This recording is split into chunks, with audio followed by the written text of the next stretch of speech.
शैक्षणिक वर्ष 2025-26 मध्ये इयत्ता 10वीच्या परीक्षेत 90% अधिक गुण प्राप्त करून उल्लेखनीय यश संपादन करणाऱ्या पोलीस पाल्यांचा विशेष गौरव सोहळा आज दिनांक 6 जून रोजी पोलीस मुख्यालय ग्रामीण येथे उत्साहपूर्ण वातावरणात संपन्न झाला।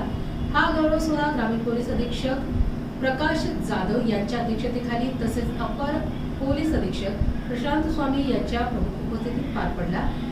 जिल्ह्यातील सर्व उपविभागीय पोलीस अधिकारी, विविध शाखांचे प्रभारी अधिकारी, पोलीस अधिकारी, अंमलदार व त्यांचे कुटुंबीय मोठ्या संख्येने या कार्यक्रमास उपस्थित होते।